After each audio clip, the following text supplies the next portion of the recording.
I think everyone tries to cast their net as wide as possible, thinking that that will actually increase the likelihood of people coming through. But it's really when you have that sniper approach and you're going after a very specific type of client is when you start to get really, really qualified people to come through. Have you ever thrown money at online ads? Lots of people I know have been burned by ads and marketing folks who've promised them mega returns on their ad spends, only to end up seeing their money being flushed down the toilet with little or no leads to show for it. If that's you, you are not alone, my friend. But let me tell you, there is more than one way to string a cat. And on the other hand, if you've never thought of doing ads before, you're in for a treat today, because today I've got someone truly special with me, Garrett Hansen. Garrett is on a mission to bring service-based companies into the digital age with over 7 figures in new customer value created for his clients. He's the go-to guy for LinkedIn ads and digital marketing strategies that actually work.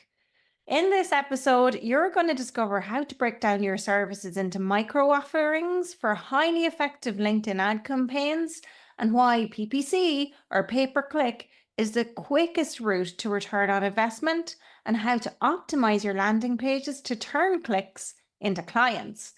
There is seriously so much gold in this episode. Get your pen and paper ready. Okay, let's go. Garrett, welcome to the Master Your Business podcast. I'm so excited to have you here today. Welcome.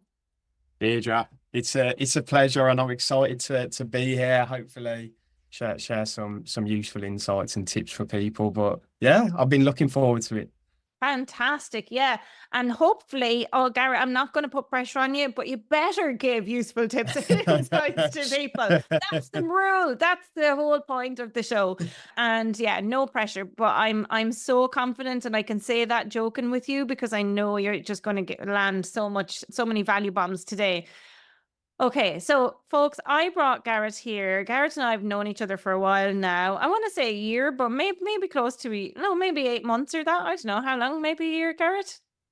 It could be a year. Yeah, I think the first C2C event. So when you spoke, was it? That's right. I was the keynote speaker at that event last year, and that was October, I think. Yeah, we met then, and since then we've been to Miami. We've been holiday buddies. We've traveled the globe. It's so there might be a bit of banter here today, folks. But really, why I brought Garrett here today is because Garrett is an expert at LinkedIn ads. Most of what I do on LinkedIn is organic, and I am nearly ready to press the button and do some ads. And I'm like, I want to learn as much about this today as you folks listening might do. And so, Garrett, today is just a chat really with you to learn about LinkedIn ads and all of the things that people need to know behind the scenes in relation to that. So in terms of where you start with a client, tell us a little bit around that and what a typical journey to create an effective ad and process might look like. Absolutely. So every time we sit down with a client, we want to understand, first of all, the goals. So what they're trying to achieve, the specific numbered target as well, I think is super important. Like everyone, I assume, that's listening wants to get more clients, but how many more clients is within capacity? What's the actual physical goal that you're trying to get to? Because getting, I guess, too many inquiries and too many clients can be a good problem to have, but it is a problem nonetheless. So we want to understand what that looks like. What we also like to do is kind of break down what I'd call like the microservices of every person that we speak to. So whether it's a service-based business, whatever the specific area that they want to grow is, you'll find that within that there's loads of like little microservices, or it may be, let's say for yourselves, there's probably a few coaches on here and stuff like that, and people that do that. But it's like, what type of industries do they like to coach people? What do people come to them for coaching on? Is it the marketing? Is it how to write content? Is it specific page strategies or email? Like there's so many small micro areas that people may come to. We do a lot of work with like a variety of service-based businesses. We obviously work with a lot of law firms as well. Even within that, they may want family work to come in. is it a divorce? Is it like issues with children? Whatever it may be. And we want to break that down as much as possible, because we found that all the competition is very surface level. Everyone who does marketing will compete at like the basic level, but when you start to break down the specifics of services that you want to go after, that's when you can tailor really targeted campaign towards those people. What I we'll love do then that. is, And yeah, on that, Garrett, just to touch on that, right? This is so interesting because I had Sally Howard on the show recently, and Sally is an SEO expert. And we talked in there about SEO and how to tailor your stuff to the right people. And mm, Sally used the term like most people, when they market themselves, they do broad marketing. So it's high level stuff. And that's exactly what you're saying here as well, right? It's like yeah. in the trenches, when you break it down into your niche and your offer and the things that the problems that you solve, ultimately, it's about talking about those different problems, right? Yeah, absolutely, absolutely. I think everyone tries to cast their net as wide as possible, thinking that Yes. that will actually increase the likelihood of people coming through. But it's really when you have that sniper approach and you're going after a very specific type of client, and you've got messaging on your landing page, you've got campaigns, you've got copy that relates to the issues that they're facing, is when you start to get really, really qualified people to come through. And it's having that kind of laser focus on those type of people and breaking it down. You don't have to just go after that, but you can have multiple different types of personas that you want to go after, different types of individuals that you've helped in the past, and that will just increase the success of a campaign as opposed to going broad. And I think it's probably the thinking that has to go into that maybe Mhm. stops people from going it, and also the misconception that thinking if I shoot 100 shots, I've got a high likelihood, as opposed to maybe tailoring things slightly. And yeah, That's a huge that's what challenge. Yeah, I see yeah, that a lot with my clients as well. They have FOMO. FOMO of if I go too narrow, I'm going to miss out on all those people over there. But actually, it's like it's a lot easier to shoot into a barrel full of fish than to shoot into the big ocean, right? yeah, absolutely, absolutely. So we definitely push that type of methodology, and it's like kind of changing people's opinions, I think, in how they're thinking of paid marketing as a whole. SEO would be the exact same from more of an organic type standpoint with blogs and everything else. But yeah, that's what we push for how they can generate clients. I love that. Okay, so it's really about breaking down their goals, their specific numbered targets, and the Yeah. capacity piece. I'm so glad you touched on that. I've had a client as well recently who organically, raised her hand and said, I'm available for this amount of work. And within an hour, she had 15 people wanting to work with her. And she's like, oh shit, I don't have capacity for 15 people. And, that is a real problem as well. So, if you're Yeah. going to put money behind ads, or you're going to do your marketing in such a way where you're literally, where it's effective and it's good and you have X amount of capacity, it's a good and a bad problem to have, as Garrett said. And part of the advice I'd given her was build a wait list. And as a coach or consultant, that's something you can do. But Garrett knew for your industry, if you've got clients who needs a divorce, they want it fucking fast, Yeah, yeah. right? I don't think a wait list to get their divorce sorted would work in the same way. That's not going to work. And then the other thing is microservices. So to break down the different services that you offer under your broad topic, which ties in with like what Sally was saying in terms of SEO, but this applies to niching, it applies to your messaging, it applies to everything. And I'm always harping on about this as well, Garrett. So I'm glad you and Sally have brought it up recently Yeah, because and hopefully, folks, if you're listening, you've been listening to the show for a while, you are really realizing the importance of that narrowing in your focus and your niche. Okay. yeah, So that's kind of absolutely. part one, Garrett. What happens next?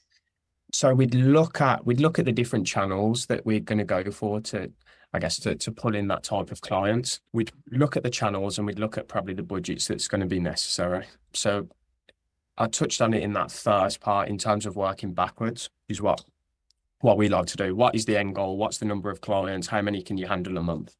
What's your maybe current conversion rate at the moment from an organic inquiry that comes through, or if you're doing paid marketing, from a paid inquiry into a client, so we can know round about where someone's performing at. If you're getting 10 inquiries and you're closing one, okay, we can say it's going to be around 10%. The quality of the inquiries may differ, but it's going to be somewhere around that type of level.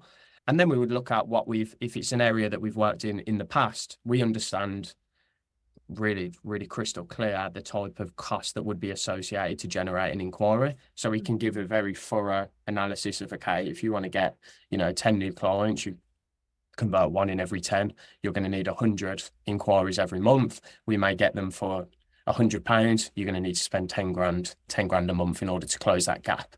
In terms of the channels, we would look at the channels internally. I guess in the process, everyone's always concerned more so with what the end goal and what they want to reach, as opposed to how it's going to be reached. We'd advertise on different channels. We find PPC as one works really well for a quick turnaround client inquiry. So someone that is actively in the market at that point and looking to convert. I think before, so people know, before we jumped on, you mentioned someone that was looking for a LinkedIn consultant on Google, came across yourself, and was, because they came from Google initially, even though they came to your LinkedIn channel, they were in the market for someone to help them with LinkedIn, to help them then and there at that moment, as opposed to maybe other people that you've mentioned that follow you and they're taking your content and it takes a few months to materialize into a paying client.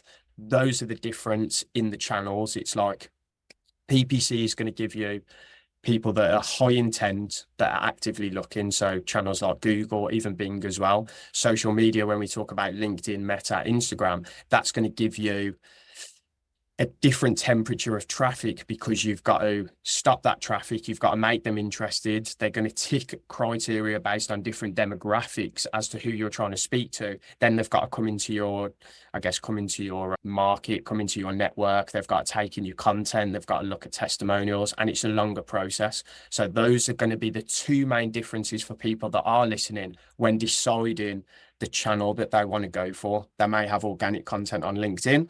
They may be able to put a small budget towards a specific industry, a specific type of individual. But the thing to recognize with those channels is it takes a little bit more nurturing. Whereas if you look on Google, Bing, and you can look on these platforms and you can use software such as SpyFu, you can use SEMrush, you can use Ubersuggest, are free. And what you can do on all of these softwares is you can go on, and let's say if you're a coach for accountants, for example, you can look at what would an accountant who is looking for coaching on, let's say, content, what would they be searching on these platforms? And you can see how many searches are done every month, and you can start to get an idea of the size of that market and how you can be put in front of that market. So someone searching those phrases is going to come across either your page or website, and you're going to be at the top of the searches, and you can push them through to a landing page on those platforms. Those are 3 of the softwares that we use that work really well to get an idea of how much it's going to cost and whether there's a market there to advertise to anyway. If there's, 4 searches done a month for something super niche, it's like, okay, it's not going to be worthwhile kind of putting together campaigns around that. But you can start to find something that's a little bit broader and that people are looking for, such as LinkedIn consultant, help with content on LinkedIn, and having campaigns around those, and they go through to a landing page that's about you and how you help people on LinkedIn, and very specific to those people. So that's one And other hold option on as one well. sec, Garrett, because that makes sense to me. But for anybody who doesn't know what PPC is, can you just explain what that is a little bit? So PPC stands for pay per click. So there's 2 main platforms when it comes to PPC marketing. So it's Google and Bing. Google accounts for, I believe it to be about 95% of all the searches, maybe slightly higher, that are done on the internet. So what you can do there is, if anyone who's listening to this just searches anything on Google right now around a service, what you'll notice is that there's a long list of websites that come up, but the first 3 or 4 look slightly different to the rest of the options. And the first 3 or 4 will have a little sign next to it that says ad. And those are people that essentially pay to bypass organic rankings. And you can pay to be in those positions, and you will only be charged by Google when someone clicks and engages with your advertisement and lands on your website.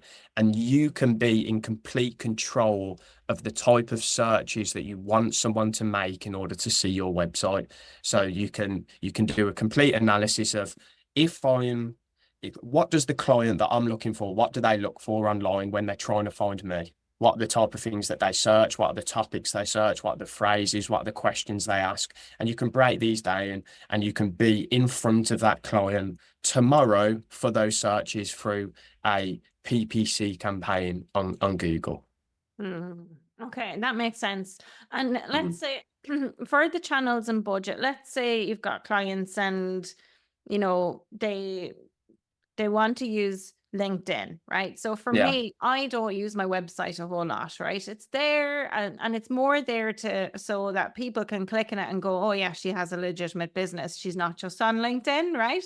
I don't use Yeah. my website. I use landing pages, and we'll talk about landing pages hopefully today as well. But I use landing pages for different things separate to my website. I haven't even looked at my website in about 18 months. I'd say the stuff on there is like so outdated. It's a job to be done, not done yet. But let's say for me, most of my clients come through referrals or they come through LinkedIn. Yeah. Organically, right? And then I host a lot of masterclasses and stuff. And that's where people really start to enter into my world behind the scenes. But let's say if I'm on LinkedIn and I have a budget of maybe €500 and I want to Yeah. use that to help me grow my LinkedIn, how does that work? So if I'm clear on all of the things you said in point 1 and I've chosen LinkedIn as my channel, what happens then?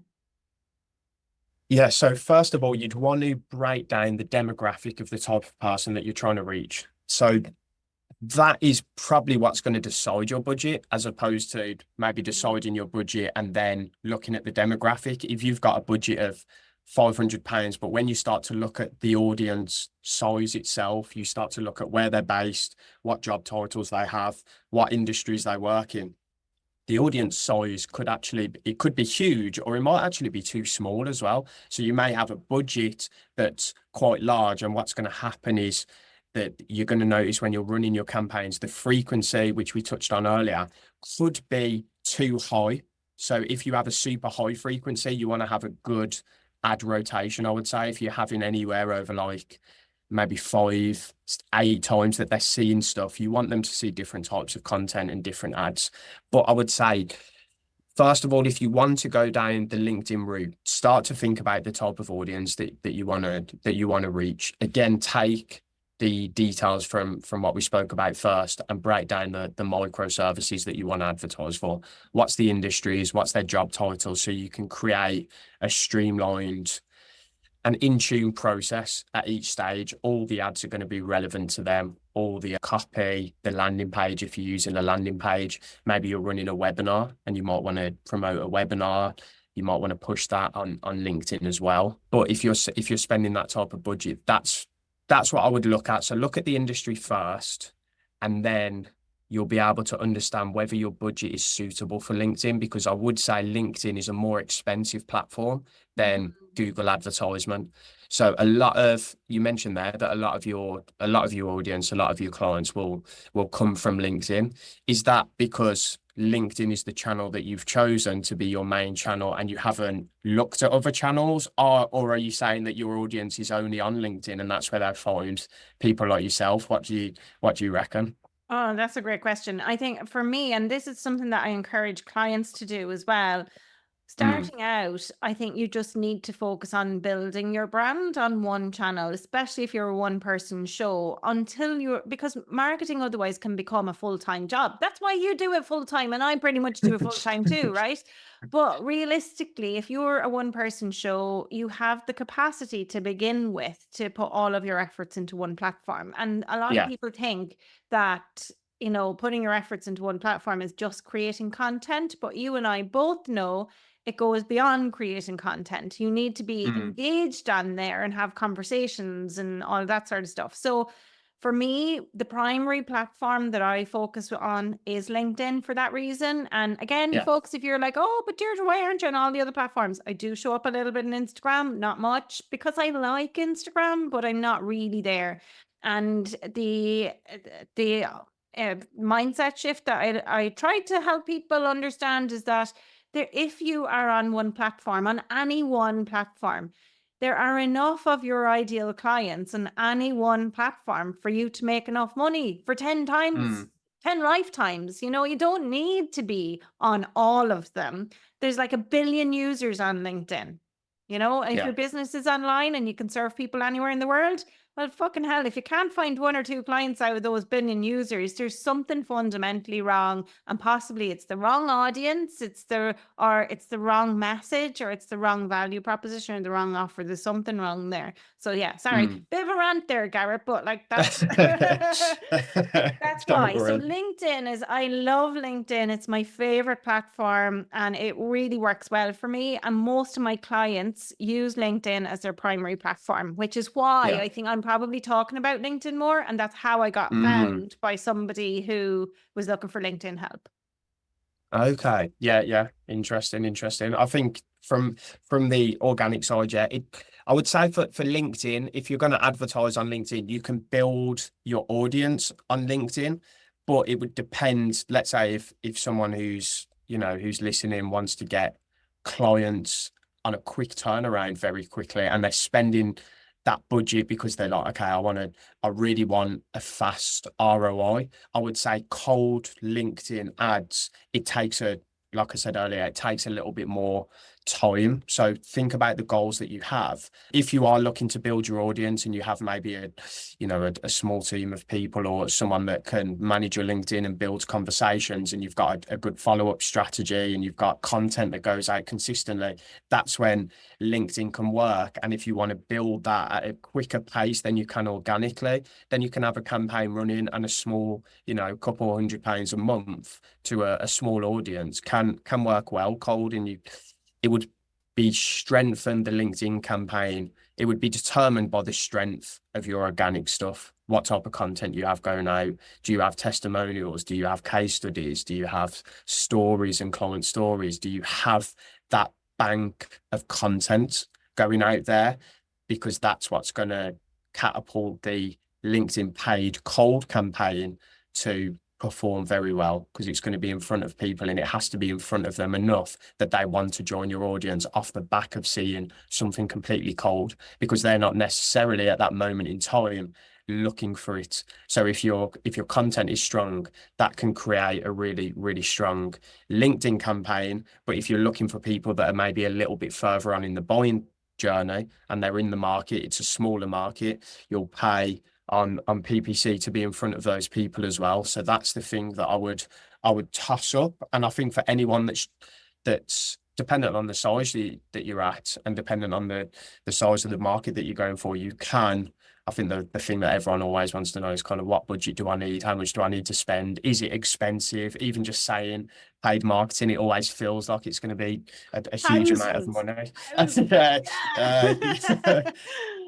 But you can go quite a long way, I would say, with a 500, even up to 1,000. You can get some good results. We've, in our earlier days, we've done campaigns on PPC alone with like a 1,500 budget, and we were getting, super qualified 50 to 100 inquiries every month. And I'm sure people listening, you think 50 inquiries every month of people that are coming to you saying, I want to buy what you're selling. It's like, wow, it's a huge amount. So you can imagine, by just dedicating a small amount, but making sure that the strategy that you have in place is aligned with the immediate goals that you want to reach, and is aligned with the audience that you've broken down previously, can have a really, really powerful impact on what comes through on a monthly basis.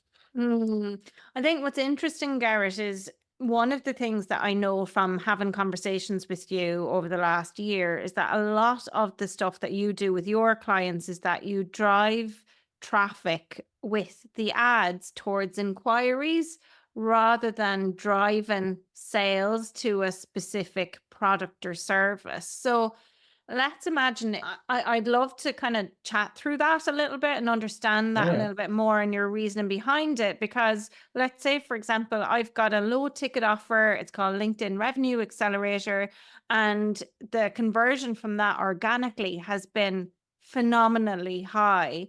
And so I'm Mm. thinking, okay, if I was to just put that out there in the ether and drive traffic to it, what would that look like versus putting out a book a call with me? And I'm sure people listening can resonate with that and maybe have low ticket offers or services or digital products that they might think in the same way. So tell us about Yeah, that.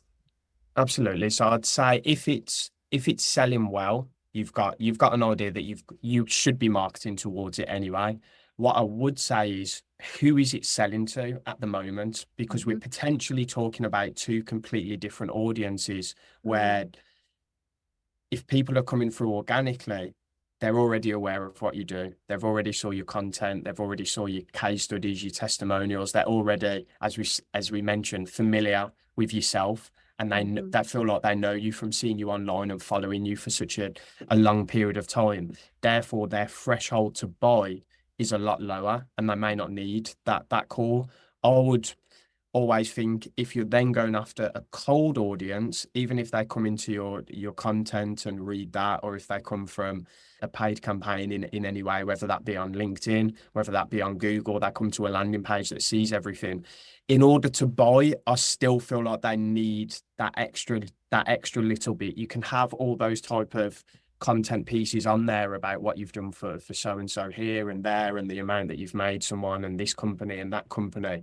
But I feel like to buy at that moment, it would always be good, dependent on, I guess, the price point, even for a low ticket offer, just to have that initial conversation, because I'd imagine that the low ticket offer is applicable to probably the type of person that you sell to across the board. The only difference is the budget that they potentially have.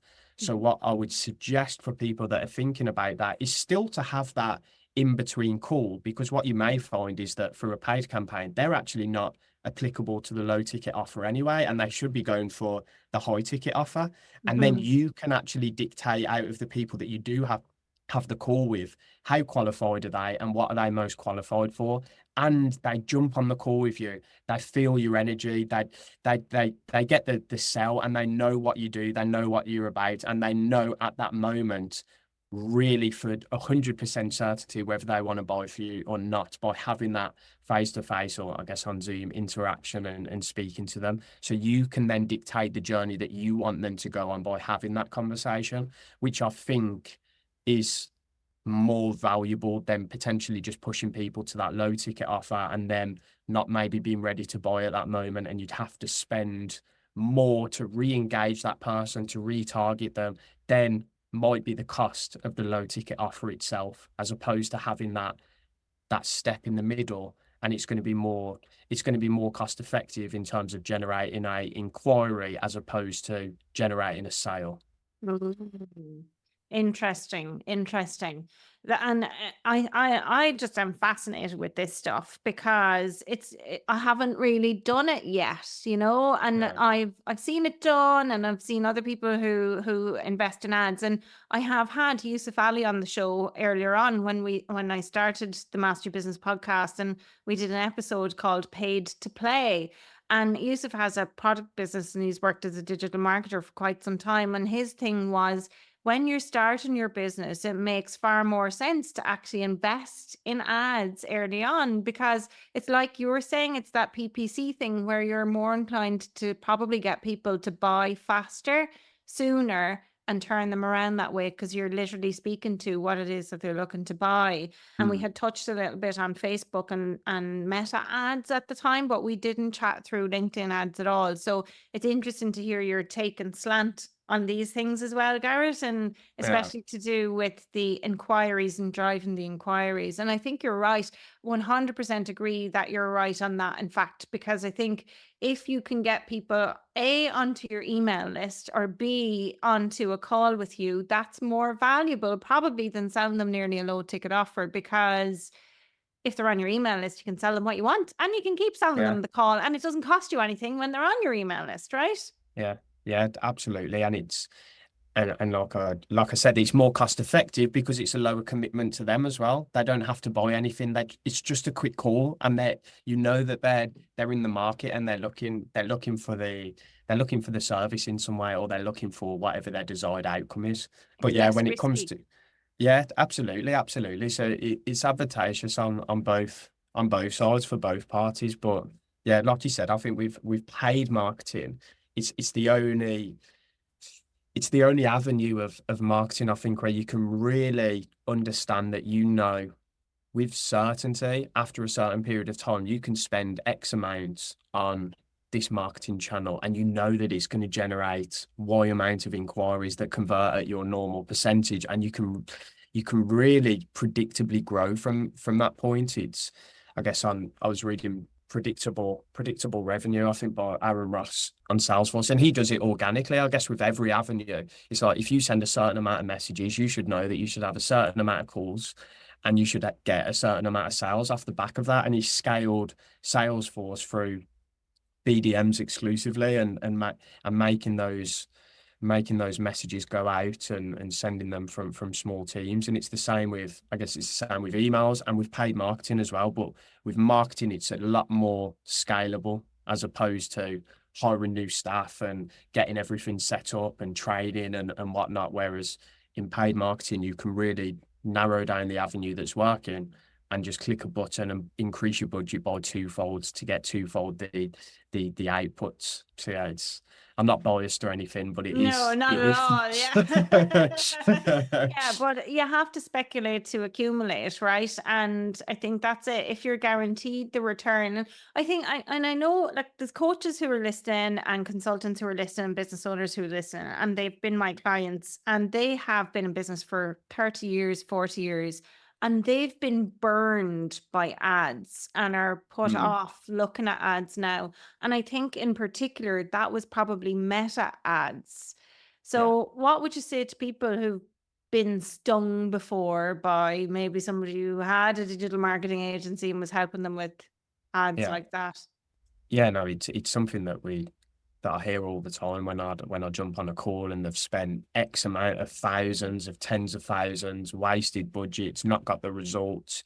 And it can come down to, I guess, a few different it can come down to a few different aspects as to why that may have occurred. But the worst thing is not understanding why that's occurred when you've spent that type of budget as well. Like, do you know why if you've still got access to your ad account, can you have a look? Do you know why it failed? Do you know, was the no contact rate really high? Was there something maybe that then, if that's the issue, it could have been done in the follow-up process? Was the lead quality really poor? Then you can look at the targeting that's been done. So I think diagnosing why campaigns aren't working is first and foremost what's going to give you the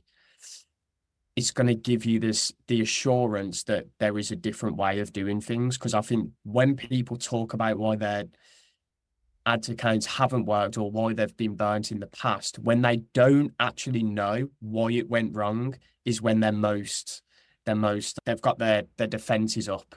They're when they don't understand kind of why it went wrong. They don't know what went wrong. They don't know why it went the way it went. So I think first of all, having someone that can look in and see the ad account itself and maybe give like some diagnosis as to why it went wrong is going to be something that's really helpful first and foremost. And you've got to look at, I guess, every stage. Facebook's going to have naturally is going to have a lower conversion rate. Have the expectations been set by an advertiser that we're going to have to get through a good few leads here in order to get some quality? Or has the expectations been, yeah, easy, we're going to do X amount, they're all going to convert that comes through, the quality is going to be incredible? Because that's not going to be the case with a meta campaign. It is going to be more of a volume where you have to get in a huge amount of leads, and then in order to find the quality off the back of that. So that's another thing that I think agencies definitely maybe don't look at as well in terms of setting expectations. And then even when things go well, it's not going well because they've maybe sold a super high standard of what should be expected.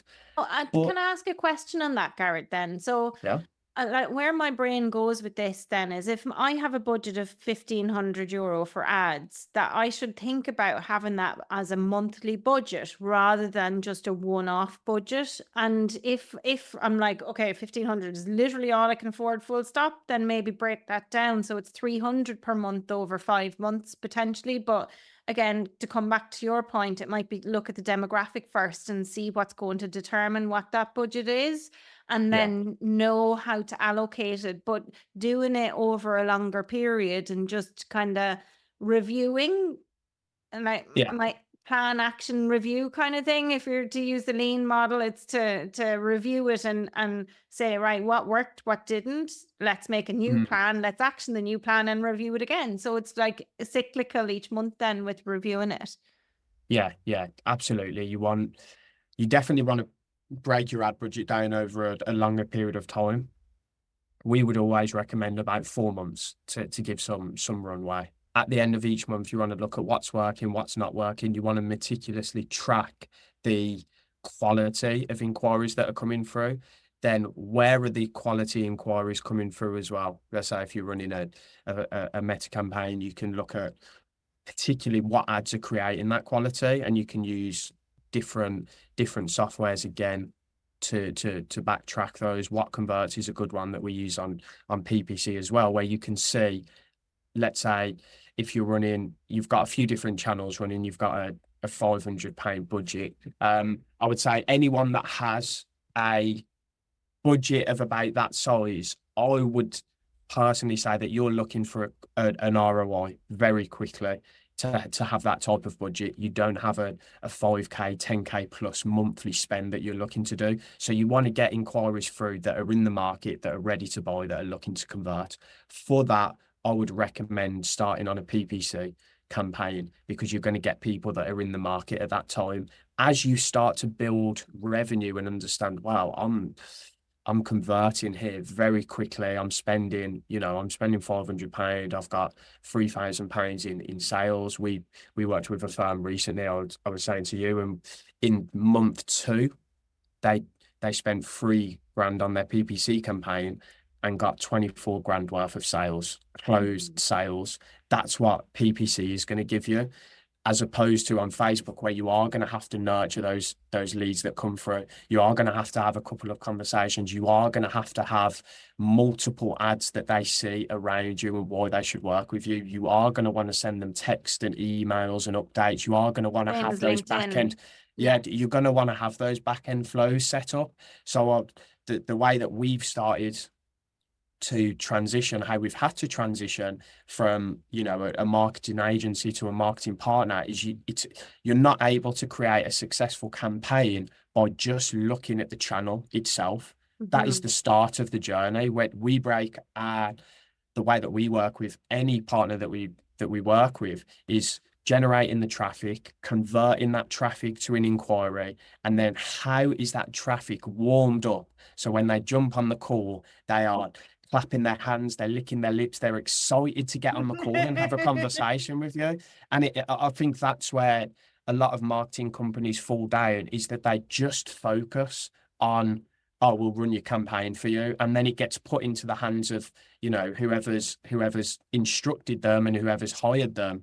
And they maybe don't have those systems set up. They aren't aware what needs to be set up. And in order to have a successful campaign, you have to look at the entire journey. You can't just generate a click or an impression and then hold your hands up and leave it in the hands of the person that's hired you. You have to help them map out the entire journey, which is what we've had to transition to and what we've learned from, I guess, our own mistakes in terms of how we run things, from running just a Facebook campaign and leaving things at that, and then starting to run just a PPC campaign. And then we were like, okay, it's not converting well. We need to build a landing page. We need to make sure the copy's written for them. We need to help with that aspect. And then we need to help get them on the call. We need to help book in the people that give their details, and to overview the whole process is where you will find success in a campaign. And that's why I think a lot of people fall down with marketing companies that they work with, because they don't look at the whole process. They just look at a small proportion. And it's not enough, in my opinion, to just look at that and not to understand the whole the whole user journey before they become a meeting. That makes complete sense. And I completely endorse what you're saying about the whole journey. And I think people often overlook that and miss Yeah. certain elements of it. And, actually the most common challenges that I've seen, and when I started my business, and people who've been listening to the show for a while know this, my initial focus was on customer experience, and a customer journey is just one element of customer experience. And the two main areas that people fall down is, number one, generating traffic for their business, which is like basically finding clients. And that's what you do with your paid Yeah. marketing. And that's what I help people do with organic marketing, right? Yeah. And the third thing, or the second thing that they fall down on, is actually at the end of the transaction, when they finish delivering or serving the client, they miss out on upsell or retention opportunities because they don't have anything in place. They haven't thought that far along in the journey, or they just think, oh, it's done now. Thank you. Goodbye and good luck. Give me a 5-star Yeah. review. And that's it. But it doesn't have to be. And I think it's about thinking through, how else could you service this client in another way? What else do they need, and a problem that you can solve? But to come back to your point with generating traffic, what we're talking about here is that paid ads and using PPC, or else moving into something else in a different channel potentially. So PPC is Google or Bing, like you said, and then it's converting the traffic. So that, what do you mean by converting the traffic? Break down that for us a little bit more, and then I want to know, how do you get them clapping their hands and licking their lips when they come onto the call? Yeah, so when it comes to converting the traffic, I guess to put it very simply, is landing pages. We've transitioned to a funnel process, and I'll speak about that as well and give a breakdown of what we do. But I think you mentioned it at the start of the conversation. You said you don't even look at your website, you have landing pages that are set up. And the results that we see for anyone that's not built a landing page, and especially if you're running a paid campaign, it's criminal, in my opinion, to be doing that. The amount of accounts that I see where they push traffic to their website, to their homepage, and it's a journey that someone doesn't know where they need to go. They don't know where they should be. What you want to have is a specific built page for the type of person that is going to that page. That the benefit of paid traffic, like we said, we've either got PPC where we know exactly what they've searched to get there, or we've got a specific type of client where we know what job role they have, what industry they work in, where they're based in. We know a lot about this type of individual, and then you, as the service provider, you understand the pains that they're going through. You understand what goal they want to reach. You need to have a page that outlines all of those things to those people. And the way that I describe a landing page is, they land somewhere and they only have two options. They either give their details and complete an action, or they X the page and go back. Those are the only two things that we want someone to do when they land on a landing page. And that's how we break it down. We have, first of all, the hero section. So what they initially see when they land on the landing page. What's the first bit of copy that they read? Is it an offer? Is it a title? We want to have a really strong claim as to what they can get. We then want to have like a small subheading that relates to the offer, and then some strong USPs as to, I guess, what outcomes they're going to get and what you do. And then a call to action. Folks, USP, unique selling proposition. Yeah, unique selling points. Yeah, absolutely. And then a strong call to action as well. So whether it's a form with an offer, everyone does a free consultation, a free book a call. Everyone does that. How can you remarket that? How can you call it, something a little bit interesting, a little marketing spin, and a strategy breakdown session, a marketing audit campaign, whatever it may be, a free analysis. Mine is a first business soiree. That's what I call it, Garrett. Nice. And I remember sharing that with my mentor. He was like, "What the fuck is a soiree?" I was like, "Well, you're not my ideal client, because my ideal clients know what a soiree is." Yeah, you're not invited to the soiree. Yeah. I'm like, that's what it is. It's a social chat, really, and it's a get to know you, and that's it, right? So it's not like people call them breakthrough calls, clarity calls, discovery calls. Coaches tend to use that language quite a lot, but I think I think you need to differentiate and use something, that's a little bit more unique and suitable for your business. But it needs to be clear, not clever. And First Business Soiree Yeah. is probably on the clever side, but should be clearer. But it kind of still says what it is on the tin. So Yeah. be careful, Yeah. folks, with that. Yeah, absolutely. I think that's one thing you can do. You can go a little bit too far, and you may not even know what it is, and they come through. They're like, "What on earth is going on here?" But you do want something that's a little bit more innovative and a little bit more interesting that piques people's interest. So that's what we always suggest is like a structure for the hero image or for the hero section, and then going into the main things that we include. We'll have a pain point section. So that the best way to show someone that you understand and can help them is by outlining the issues that they're going to be facing, the pains that they're feeling, and you want to almost twist the knife a little bit when they're reading it. They're like, God, yeah, that is annoying me. Yeah, I don't know how to get clients on LinkedIn, and you want to really emphasize the issues that they're facing, and then go into whether it's some big claims, some social proof. You want to give some stats of people that you've helped. Maybe it's logos. There's loads of different social proof examples that you can bring into a landing page, and they should be littered throughout the whole of the landing page. Client stories, reviews, company logos that you've partnered with, people that you've helped. What are some of the big stats? We like some really outrageous, big monetary based stats maybe that you've helped someone earn, and throw those into the landing page as well. And And something that then comes up there for me, Garrett, with this, because this is something that I have clients with as well in my programs, is yeah, literally copy like this. And one of the things that comes up is that a lot of them they start going in that I'm a certified coach, yada, yada, for however many years, and I've helped. And I'm like, sorry, folks, if that you have that no, on your website right now, that's fucking boring, right? People don't want to no, read that shit. What you want to put up there that actually says that is like ICF coach, and stick the ICF logo on it. And that's enough yeah, to show you're certified without you wasting words on them to say that you've been a certified coach for da, da, da. And like, if you have a badge from the AC, EMCC, ICF, or if you're an accountant and you're registered with, what is it? I want to say CIPD, but ACC or whatever it's called, mm, stick that logo on there. Those types of logos are good for social proof as well. They don't have to be yeah. just logos of clients you've worked with. They can be your certifications that go on there.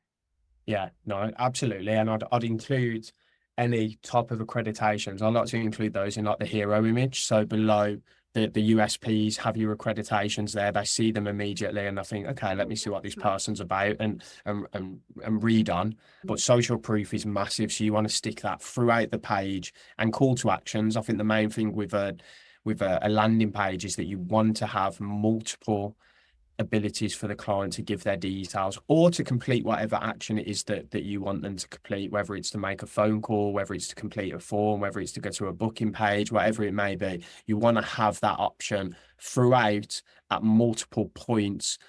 So they read a bit of copy, then they have the option. They read some more copy. There's a big call to action that sticks out to them, and have that throughout. And And Garrett, then on that, because I 100% agree with you. This is like, if I go to the supermarket and I want to buy something, I need to know where the checkout is so I can actually pay for the thing and come away with it, right? yeah. And people need to be told what to do. So the calls to action, I know you're using direct calls to action. What I'm curious is, like, do you use the exact same wording on all of the calls to action on your landing pages, or do you vary it ever so slightly? So let's say if it's book a call and it's just picking something really simple, do you have book a call, book a call, book a call 5 or 6 times throughout the page? Or do you like book a call or inquire now, or how do you do that? So we would use different call to actions at each stage. It may But be, ultimately driving people to the same thing? yeah, Yeah. yeah, getting people to complete the same action. Let's say you Yeah. have your client stories. Underneath that, you might say, get me these results. And then Yeah. it's a breakdown of how you got those results. It doesn't always have to be kind of book a call us now, but we'll have some call option. We'll have a call option. We'll have the general book a call option, dependent on the type of client. We'll switch that up. It may be like I said, for lawyers, we've had PIs who maybe find out what my claim is worth, and then they complete a longer action that gives them a breakdown. But at the end of the day, they get a consultation that would be a book call. It just makes them give their details a little bit easier. So what does someone want when they're on the page? What are some different things that could be? Yeah, like we said at the start, I guess what could be some different actions that they'd complete that would prompt them to be a little bit more interested than the call. We'd have a big one of those at some point through the page as well. But yeah, I think it's fine to switch it up and to change the language slightly dependent on the piece of copy that it's related to. So yeah, I don't think that's an issue at all. And then the last thing would be to have at some point kind of the desired state or outcome that they're going to reach or that they want to reach. I think people are very selfish and only want to know what's in it for them when they're looking at stuff. They've got a problem and they want to get a solution. They don't want to know kind of what you do, or They they don't want to give a know. shit. Yeah, Yes, they yes, do Garrett, you're not want to talking know my that. language here. Yeah. So Yeah, that's and what they folks, want. there is, I'll link them in the show notes. I have done episodes literally on what to put, like 5 common mistakes people make with websites. And some of the things Garrett's talking about here are exactly what I'm saying with websites. And a landing page is essentially a website. It's just that when somebody goes onto your main website, they may not be able to get onto this particular page. You mightn't have it linked anywhere, or you can link it as a pop-up as well if it's an opt-in thing as well. That's something else you can do. So yeah, all making so much sense. I'll link those ones. And StoryBrand, the messaging framework that I'm certified with, they have tons of tools in this. So I'll link the episode in that too. So if you're not sure how to articulate this stuff and how to put this on your landing pages, if you're DIYing it, or if you have somebody creating it for you and you're not going to hire Garrett, you need to know these things, but you should hire Garrett if you're doing it. It's just saying. Right. Sorry, Garrett. Go on. Keep going. Yeah, no, that's fine. That's fine. But I second what you said at the end there. That was a good point. But yeah, the desired state is how we'd the final thing that we'd include in there. We'd have multiple social proofs. We'd have multiple call to actions. We'd have the desired state. So what is the end outcome that they want to reach? What's that dream outcome? So you've gone through, you think of the flow, you've gone through the pain points, you've kind of, like we said, you've twisted the knife there, you've accentuated the pains that they have, you've gone through the big stats as to why you're potentially the person to solve them, you've gone through the social proofs, they've got the call to actions, and then you've got the desired outcome that they will reach if they complete one of those call to actions that they're going to see throughout the page. And then at the bottom of the page, we'll have a final call to action as well. So they've scrolled all the way down, they've took in all the content, and then they've got that option without having to scroll all the way to the top. And people think these kind of these small things don't make much of a difference when it comes to a conversion or to get an inquiry, but it's absolutely huge. I mean, landing pages alone, we had one partner that we were working with, and we were running their campaigns and we were pushing all of their traffic to their homepage of their website. This was probably over 12 months ago, and we just weren't getting, we were getting maybe 20 inquiries a month for their budget. And just by transitioning without changing any of the campaign strategy, without changing any of the targeting that was being done from paid advertising, we moved from pushing people to their homepage to a dedicated landing page. And it went from 20 inquiries a month to 50, just from no budget change, no targeting change, just by pushing to something that was dedicated to convert traffic. And that's the type of increases that you can have by building a landing page. And there's loads of softwares. If you look, when I was kind of starting out and learning about it, Elementor Pro was quite a good one. You pay for the pro version, but it's very much like a drag and drop. You pay I believe you pay a one-time yearly fee potentially, but it's very user friendly. So for those that are listening where they maybe don't know how to build a landing page, or they're not as confident, you can use that and simply just drag and drop boxes in and put text in, and it doesn't have to be sleek and incredibly well designed. I know one thing that people probably do is look at these websites with huge budgets and think that's what needs to be done in order for a landing page to perform, and it's not about that at all. It's about making it easy for the user to give their details and having compelling copy as well. And Those are going to be visuals the are main important. things. I've got Yeah. 2 questions on this. So the first question I have is optimization for mobile versus desktop. Yeah. Do you check the client's Google Analytics to see what that split is, or do you just naturally optimize for both? What's your strategy with that? We get on average on the low end, 80% of all users will come from mobile. It's interesting. And one of my clients, and we're doing his website, we've been doing it, working on his website there for the last little while. And he had this view that his users were probably 80% mobile, and his Google Analytics was down because we had to do that whole Google Analytics 4 upgrade and yada yada. Moral of the story is when we got Google Analytics up and running again, the split was 51-49, 51 to desktop, 49 mobile. So we had focused on mobile optimization in the build and the customization of the user experience, but actually, and luckily, it was already optimized for desktop as well. So it's like, I'm just wondering what the focus was. But what you were saying is, and that might have been that specific industry, folks, which is not coaching or anything for those of you who are coaches listening. But just to be mindful of that, if and think about your ideal clients, I suppose, is the other thing I would say on that. Because you've got to think about who are your ideal clients and where and what time of day they're going to consume your content, which probably would be a good indicator as to which one to focus on optimizing. And Elementor Pro, and this is my second question, is WordPress, right? So it's like a WordPress landing page.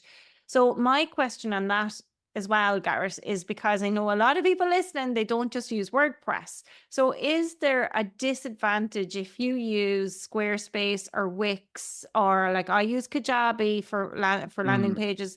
Some of my clients will use Flowdesk or MailChimp or ConvertKit or ActiveCampaign, and within those platforms, they'll create landing pages. Are they at a disadvantage for using those versus WordPress, or what's your view there? There are no disadvantage, I would say. To touch on the first thing that you mentioned about the 50-50 split, I think that was quite interesting, and my thought process led to, I would assume that a lot of their traffic was coming from probably LinkedIn. So the LinkedIn desktop users are going to be a little bit higher, whereas if let's say you're doing Google or you're doing Facebook and you're active on those platforms, or you're running campaigns on those platforms, I think the mobile usage would be on average a lot higher. So LinkedIn users are going to be, and you're right. Yeah, they drive the bulk of their traffic to their site via LinkedIn. Yes. Yeah. So that makes sense there. So for someone who's maybe thinking about a campaign that they want to put together, a paid campaign, what channel are you going to do it? That will determine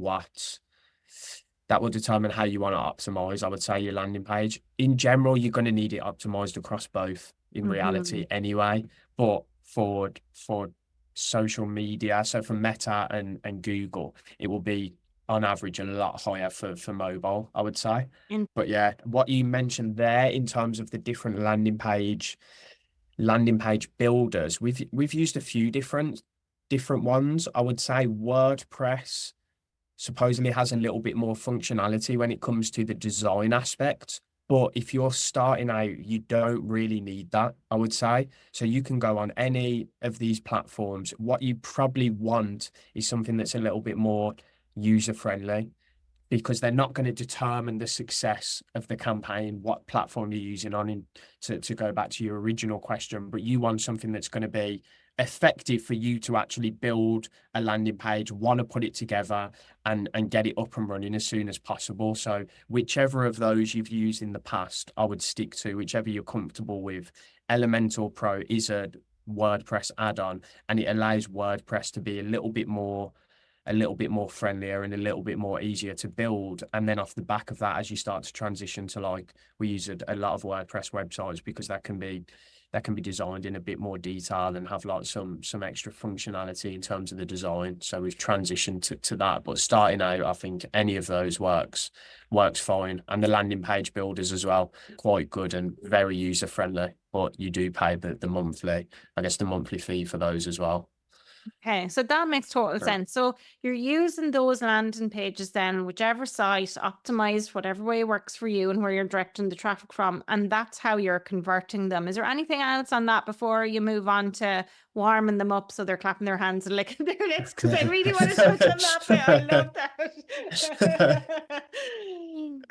I guess the other thing to include is what we do in terms of, and we'll go into that as well in terms of the funneling process. But one thing that we like to do that I think would be a good tip for people is to redirect after they've given an action. So once someone has completed, whether it be a form, whether it be a webinar sign up, which I think a lot of your audience may do, is that you can push them to something where you extract a lot more detail and you ask them a lot more questions. What you'll find is, and we have this conversation all the time whenever I tell people, we will ask at least 10 questions, up to maybe 15 questions for any inquiry that we generate. And the vast majority of people will answer every single question. Wow. And what people think, when you ask more questions, they're going to be more likely to drop off and they're not going to bother filling out the form. But once you get that initial data from someone, that the best time to ask them for a little bit extra is immediately after they've already completed something. And I think, God, you hold their hand a little bit and you take them down the road. They're like, I might as well while I'm doing it. But that makes sense. What you're doing there is you're adding friction to the journey. And it's interesting. I remember interviewing Adrian Swinsko on the show, and Adrian is a customer experience expert. He's been doing this for years. And I asked the question on the episode because I have qualification questions for people to book calls with me in my calendar. I've got like 8 or 9 questions, right? And I think I was really worried about putting those questions in because I thought, oh, fuck, people won't actually answer them. And, they won't book a call with me because I'm asking for too much information. But actually, the opposite happened. More people started booking calls with me when I added that friction. And honestly, like, it happened over a period of time. But I mean, if it had all happened in the one day, I would have fallen off my chair, kind of thing, But I mentioned this to Adrian and he was like, no, there's good friction and bad friction. And sometimes that kind of friction can be good. And I like what you're saying with that questionnaire. I'm definitely going to take that one, Garrett. I'm stealing that as a tip from you today. And anybody else, that's one of your actions from today. If you're going to be doing webinars and stuff, is to add a questionnaire. So what I usually do is if I have a paid thing or people buy something, I bring them to like a confirmation page. So the confirmation page confirms, thank you for your purchase. Here's what to expect next. Here's where to go. So what you're saying is I should add a questionnaire on there as well, or is that how you do it? Yeah, what we done in a very simple form for a webinar, as soon as they gave their details and signed up, we would push them to a Google form, which is very easy for anyone to do. You redirect them to a Google form and it would ask them a bunch of questions, and they'd actually fill out, because you couldn't carry the data across, they'd end up filling out their name and email again, and you can just marry that data up. But then you ask all of the pre-qualifying questions that you want to ask and that you want to know before you'd have a sales call with someone. And then what you can do is look at that data post webinar, and you could understand who you want to reach out to personally, what you want to reach out to them about, what was their motivation for joining the webinar. You can have all of these answers. So when you do, if anyone does like a manual follow-up process post a webinar of people that joined and signed up and reach out to them on LinkedIn, you can reach out with that type of information available to spark conversations and have a little bit of a deeper understanding of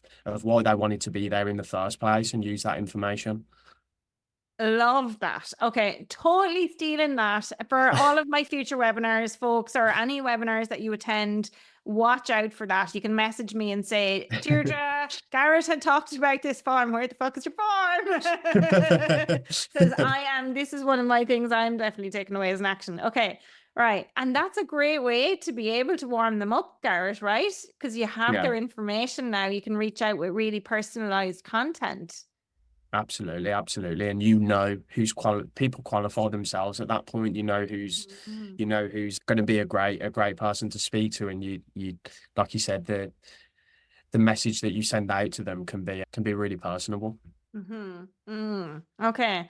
So that's all of the conversion stuff. Love it. What else are you doing to warm them up then?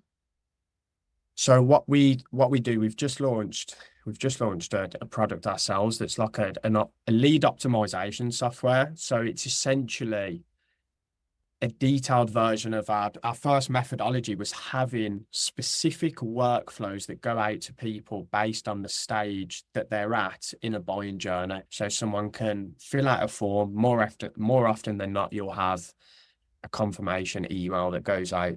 People don't utilize maybe even confirmation texts as much as they should. Like the open rate on SMS, I believe, is about 85% compared to an email open rate, which we know could probably be around 20, maybe 30 on a good day. So utilizing SMS automations for confirmation, and then what you want to do is have an automated process that goes out that appears very personable. I think that the main thing with automation is, or the main reason why I think people maybe fall down on it, is it feels automated. It doesn't feel like it's someone actually reaching out. And that's where I think the real value is in having these workflows, these messages that go out to people, is making it feel like it's coming from an actual person.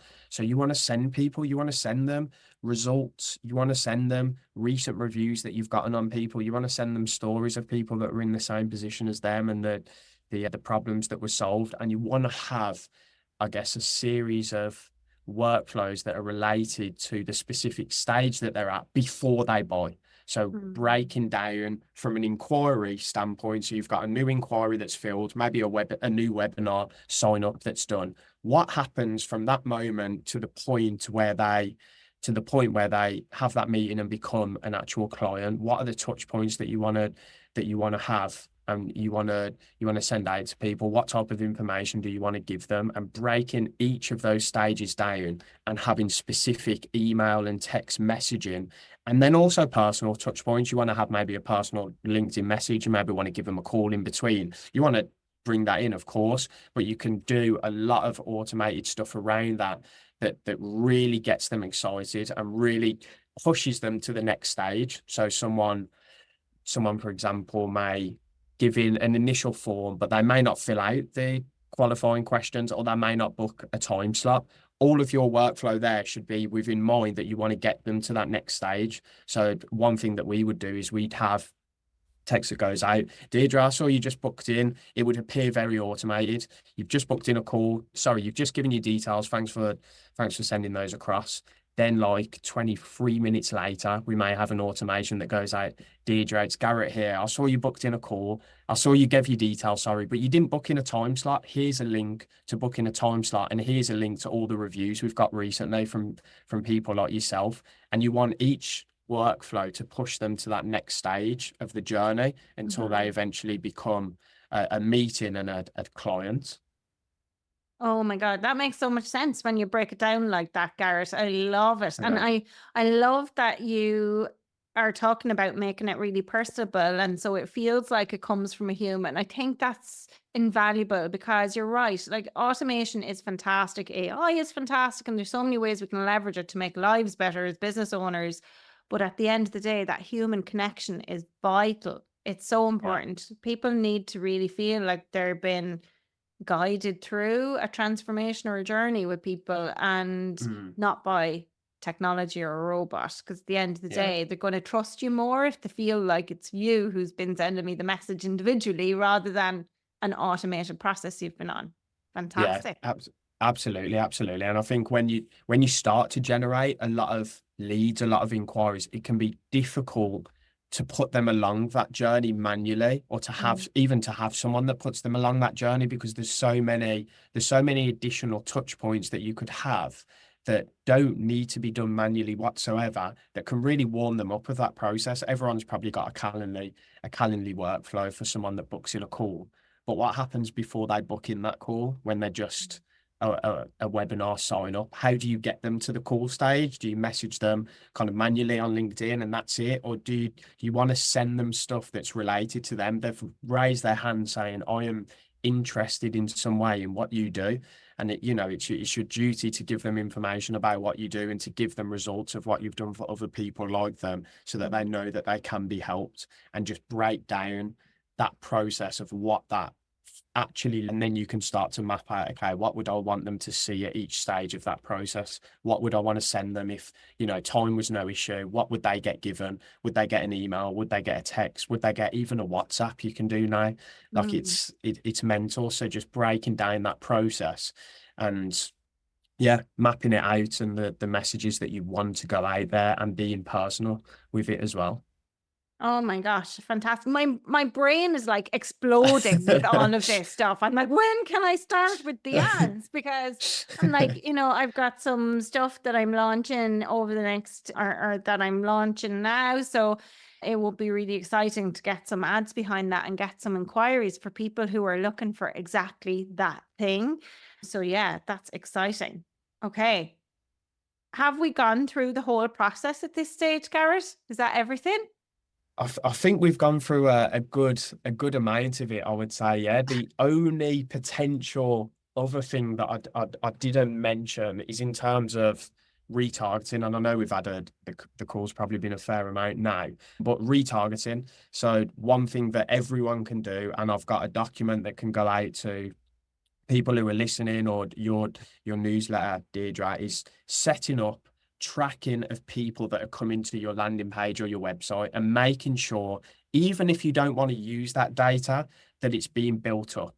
So having what's called a pixel, or in real terms, a tracker, so you can track every person that comes to your website, every page that they visit, and then you can start to give them content that is related to the pages that they visit. And having that set up, I think, is massive. And you can use it on LinkedIn, you can use it on Meta as well. So setting up that, and then potentially doing retargeting ads off the back of that. But I think just getting the pixel set up is big. So we can send across the guide, and they can have access to that as well.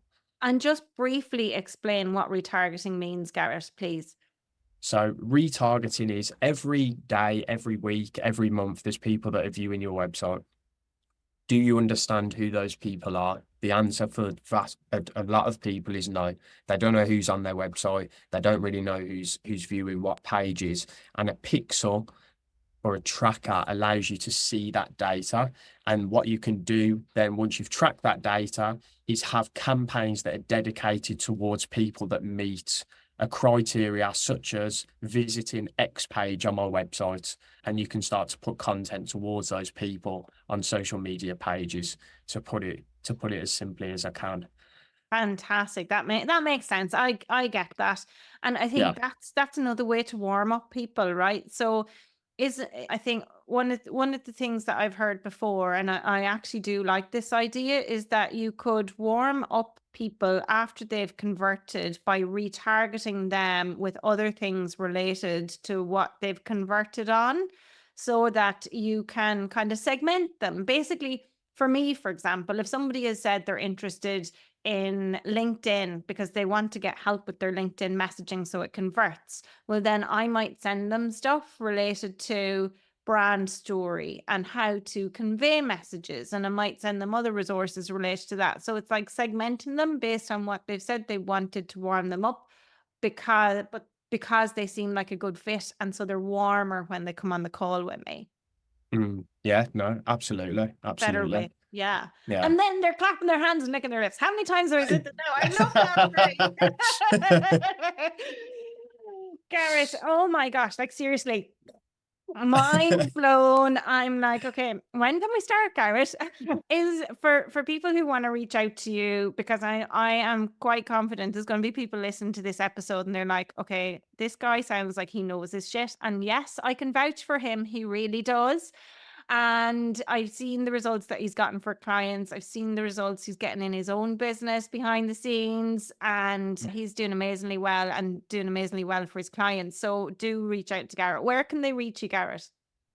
Best place would probably be LinkedIn. If anyone wants to search for me there, Garrett Hansen, you should see a half good looking ginger guy come up somewhere around the top, hopefully. But yeah, if anyone wants to message me and really just ask anything, maybe on the points that we've spoken about, whether it's paid marketing and you may be running some campaigns at the moment and would like some guidance on things, or you're building your first landing page, or you're getting things set up and you'd like it looked over, I'd be happy to answer anyone that sends me a message there. That's no issue at all.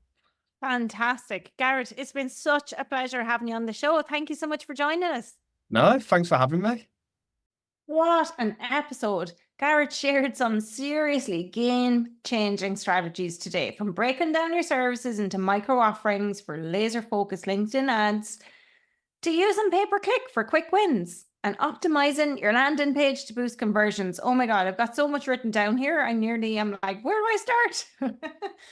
Now, if you've listened to the show before, you will know that more and more recently, I'm giving you some action items, because for me, when I was in school, college, whatever, the real place where I learned and where the real magic happened was when I did my homework. I never freaking studied. I never did any of that, but I always did my homework, and my homework was what led me to being successful.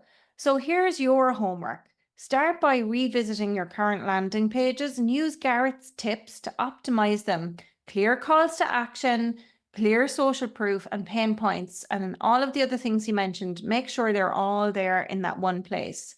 And if you're ready to take your digital marketing to the next level, be sure to reach out and connect with Garrett on LinkedIn. His details are all there in the show notes for you. He's offering you personalized guidance to help you transform your online marketing strategies. Now, my friend, if you found value in today's episode, do me a solid. Please share it with your business besties. I would love for you to join our business newsletter as well. And on there, I will share loads of other things to help you master your business. Promise. Lastly, remember to rate, review, and follow the show wherever you're streaming from today. Your support means so much to me and my podcast team. And until next time, keep mastering your business.